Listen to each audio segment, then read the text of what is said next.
लड़का बनी बहू। पूरे 28 साल का हो चुका था ऋषभ, लेकिन शादी करने को तैयार ही नहीं था। माँ बाप पूरी तरह से परेशान हो चुके थे। जब भी किसी लड़की का रिश्ता ऋषभ के लिए लेकर आते तो वो शादी करने से साफ मना कर देता, चाहे लड़की कितनी भी सुंदर, कितनी भी अच्छी क्यों ना हो। ऋषभ के माँ बाप को इसकी वजह समझ में नहीं आ रही थी।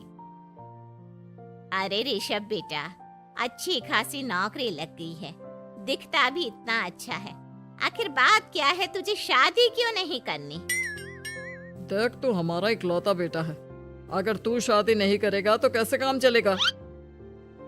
लेकिन मैं शादी करना ही नहीं चाहता। मुझे कोई लड़की पसंद नहीं आती। अरे बेटा, अगर कोई लड़की तुझे पसंद हो तो उससे शादी कर ले, हमें कोई ऐतराज नहीं है। हाँ ऋषभ बेटा, अब देख, तेरी माँ से भी काम नहीं होता।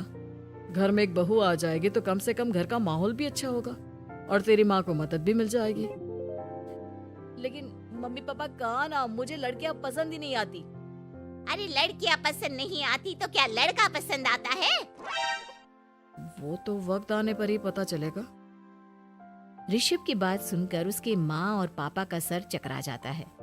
कुछ दिनों के लिए ऋषभ अपने ऑफिस के काम से शहर से बाहर जाता है और जब लौट कर आता है तो सामने का नजारा देखकर उसके माँ पापा बेहोश होते होते रह जाते हैं।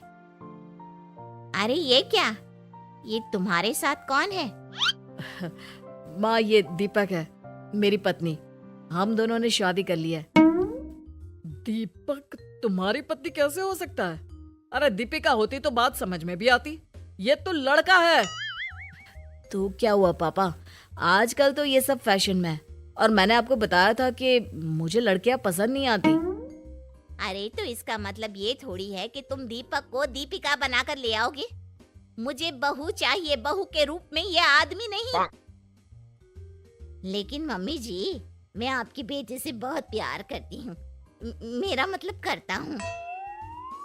अरे इसको तो करता हूँ करती हूँ का अंतर भी नहीं पता। लेकर जाए इसे वापस। अगर आपने इसे घर से बाहर निकाला पापा तो मैं भी इसे के साथ चला जाऊंगा। मैं ऋषभ के बिना जी नहीं सकती, मेरा मतलब जी नहीं सकता। हमारा जिंदगी भर का साथ है, प्लीज हमें अलग मत कीजिए मम्मी जी, पापा जी।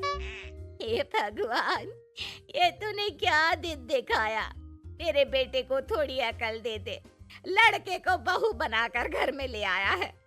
अब क्या होगा, हम दुनिया को क्या मुंह दिखाएंगे? माँ, बेकार में परेशान हो रही हो। दीपक आपके सारे काम करेगी और एक अच्छी बहू की तरह आपके साथ रहेगी, देखना। पहले तो खुद तो क्लियर कर ले कि यह कुछ करेगा या करेगी, बाद में हम सोचते हैं कि हम क्या करें। बहू के आने के बाद क्या करते हैं, मुंह दिखाई की रस्म, तो आप भी वही कर लीजिए। आप चाहे तो मैं पूरे मोहल्ले में न्योता दे आती हूँ। अरे रहने दे, तेरी वजह से बेइज्जती और ज्यादा होगी। आई बड़ी, अब मेरा मतलब है आया बड़ा न्योता देने वाला। अगले दिन सुबह के वक्त दीपक बड़ी नजाकत से चलता हुआ सबके लिए चाय बनाकर सुबह सुबह बालकनी में आ जाता है। प्रणाम मम्मी जी, प्रणाम पापा जी। ये देखिए, चाय बिल्कुल आपकी पसंद की है। मुझे ऋषभ ने सब कुछ बता दिया था कि आपको क्या क्या पसंद है। हे भगवान, ये सब क्या हो रहा है? ये क्या नौटंकी है? नौटंकी कहाँ है? माँ देखिए तो, मेरा दीपक आपका कितना ख्याल रख रहा है। लाओ, अब जो भी है, जैसी भी है, चाय पियेंगे ही सही। थोड़ी देर के बाद, वैसे दीपक, चाय तो तुमने बहुत अच्छी बनाई है। चलो कुछ तो अच्छा हुआ। अगले दिन, अजी सुनते हैं, आज पैरों में बड़ा दर्द हो रहा है। लग रहा है घुटनों में फिर से कुछ न कुछ प्रॉब्लम हो रही है।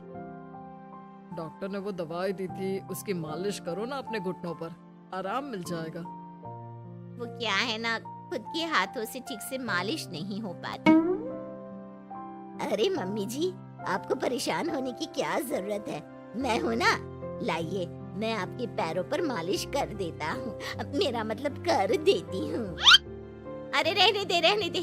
घर में बहू होती तो सेवा करती, यहाँ तो आदमी बहू बनकर बैठा हुआ है। मम्मी जी नाराज मत होइए, एक बार मुझे मौका तो दीजिए आपकी सेवा करने का। अच्छा ठीक है, ये ले दवाई लगा दे। दीपक बहुत अच्छे तरीके से घुटनों की मालिश करता है। थोड़ी देर के बाद इतना आराम मिल रहा है क्या बताऊं, ऐसा लग रहा है मेरे घुटनों में कभी तकलीफ थी ही नहीं। लगता है तुम्हारी लड़का बनी हुई बहू तुम्हें पसंद आने लगी है। ऐसा कुछ भी नहीं है, वो तो बस इतने अच्छे से मालिश की इसलिए मैंने इसकी तारीफ कर दी। मम्मी जी पापा जी आपस में लड़ाई नहीं करते। अच्छा आप ये बताइए शाम के खाने में क्या खाएंगे? पनीर दाल मखनी पुलाव कुछ भी स्पेशल बता दीजिए। अरे भाई ये सारी चीजें मुझे तो खाने में बहुत ही पसंद है। तुम क्या कोई औरत हो जो पनीर दाल मखनी बनाओगी? हाँ, अरे लड़का हो तो लड़के की तरह बिहेव किया करो ना। भले ही मैं लड़का हूँ तो क्या हुआ, अब तो मैं ऋषभ की पत्नी और आपके घर की बहू हूँ, तो मुझे उसी तरह से रहना पड़ेगा ना। अच्छा ठीक है, जो तुम्हें पसंद है बना लो। आदमी रसोई में खाना बनाते हुए कैसे लगते हैं जरा मैं भी तो देखूं। शाम को दीपक सबके लिए अच्छा सा खाना बनाकर डाइनिंग टेबल पर लगा देता है। ऋषभ ऑफिस से जब लौट कर आता है, सब लोग खाना खाने के लिए बैठ जाते हैं। अरे वाह, क्या गजब का पनीर और दाल मखनी बनाई है। ऐसा जायका तो होटल के खाने में भी नहीं आता। दीपक कितना अच्छा खाना बनाती हो, मेरा मतलब बनाते हो। तुम्हारी इसी अदा की वजह से तो मुझे तुमसे प्यार हो गया।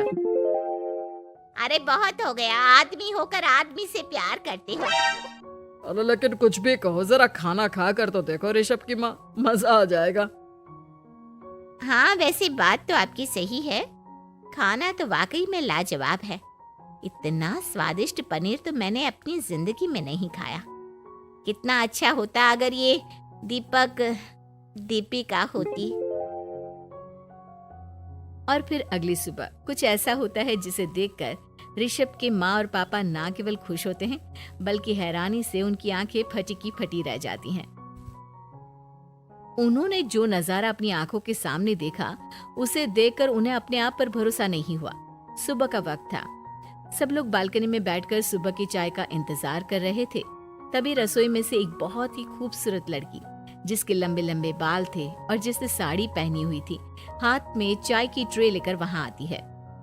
अरे ये कौन है? रातों रात हमारा लड़की बहू बन गया क्या? मुझे लगता है कोई सपना देख रहा है। इतनी सुंदर बहू तो हमने सपने में भी नहीं देखी। देखा माँ, जादू हो गया जादू। अरे लेकिन ये है कौन? तुम्हारा वो आदमी वाला पत्नी कहाँ चला गया? आपने मुझे पहचाना नहीं? मैं दीपक नहीं दीपिका हूँ। इतने दिन से लड़के के कपड़े पहनकर आपके घर में आपकी बहू बनी हुई थी। माँ ये दीपक नहीं, दरअसल ये दीपिका थी, लेकिन इसे लड़कों की तरह रहने का शौक था और इसे लड़की की तरह रहना मंजूर नहीं था, इसलिए मैं इसे लड़के के रूप में आपकी बहू बनाकर यहाँ ले आया। तो फिर अचानक ये उसका हृदय परिवर्तन और रूप परिवर्तन कैसे हो गया? वो क्या है ना, मुझे बाद में एहसास हुआ कि आप लोग इस बात को लेकर बहुत दुखी हैं कि आपकी बेटी ने एक लड़की के साथ शादी की है, इसलिए मैं अपने असली रूप में वापस आ गई। हमने कोई पुण्य कर्म किए होंगे जो तुम्हारे जैसा, मेरा मतलब तुम्हारे जैसी बहू मिली, इतनी खूबसूरत और इतना ख्याल रखने वाली। भला हो भगवान का कि हमें लड़की बहू मिली है, लड़का बहू नहीं।